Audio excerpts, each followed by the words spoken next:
पत्नियां जरासंध की पुत्री थी, जो कंस की पत्नी लगती थी, जा करके अपने विधवापन को अपने पिता से मगध नरेश से जरासंध से कहो है। अपने पुत्रियों को असमय में विधवा देख करके जरासंध कुपित हो जाता है और मथुरा के लिए कूच करता है। 23 छोड़ी सेना लेकर के युद्ध करने के लिए गया है।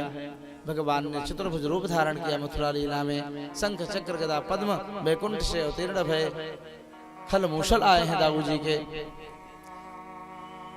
और भयंकर युद्ध हुआ है। भगवान ने समस्त सैनिकों का वध किया है, जरासंध को छोड़ देते हैं। इस प्रकार समय समय पर यह बलि होकर के 17 बार चढ़ाई करता है, भगवान ने पराजित किया।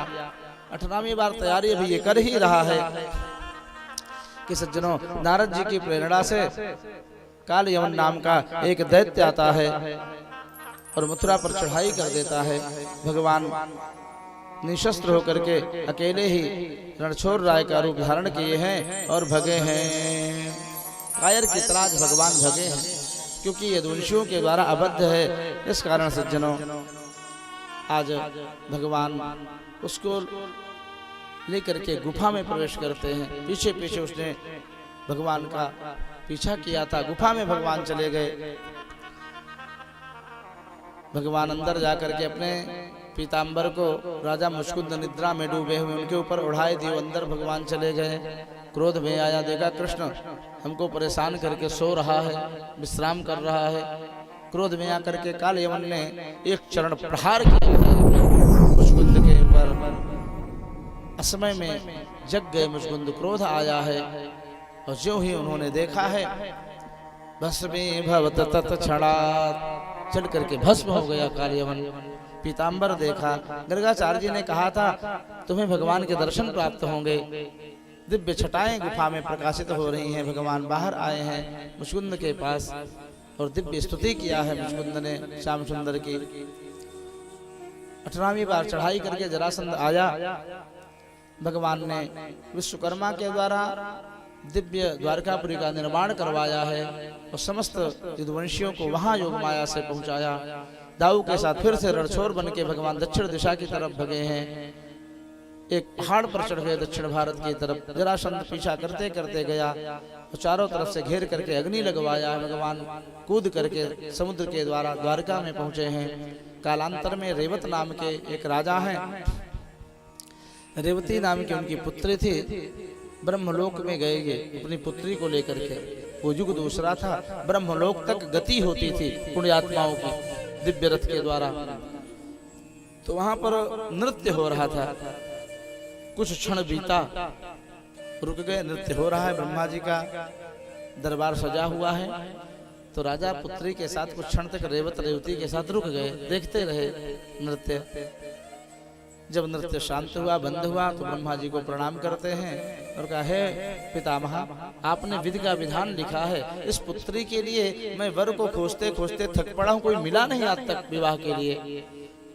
हम इसका विवाह किसके साथ करें? ब्रह्मा जी मुस्कुराने लगे और कहते हे राजन, आपको यहाँ रुके हुए 27 चतुर्युगी बीत गए समय पृथ्वी लोक के। अब यहाँ तक कि तुम्हारा कुल वंश भी नहीं बचा अब तो। और इस समय भगवान नारायण अपने शेषावतार को लेकर के दाऊ जी के साथ नर लीला कर रहे हैं। चले जाओ, तुम्हारी पुत्री रेवती का विवाह दाऊ जी के साथ हमारे विधि के विधान में लिखा हुआ है।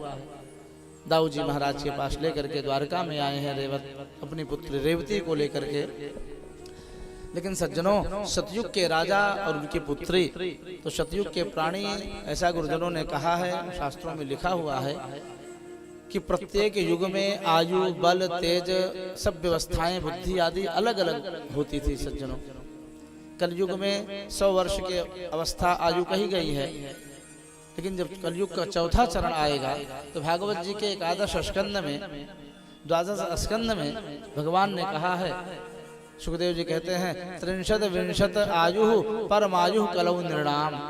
कलयुग के चौथे चरण में 20 साल 25 साल की आयु परमायु होगी। 10 साल 12 साल 15 साल में लोग मर जाएंगे।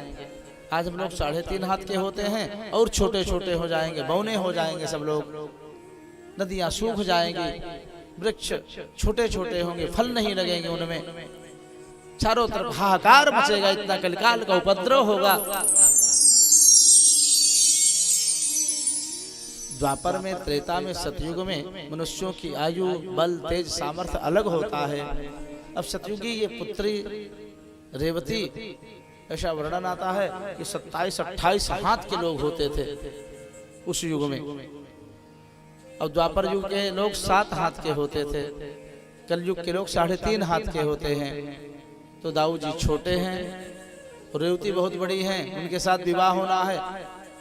दाऊ जी ने अपने हल को उसके गले में लगाया और प्रेम से थोड़ा मूसल से उसको हल्का सा स्पर्श किया, छोटी हो गई, उनके कांधे बराबर हो गई।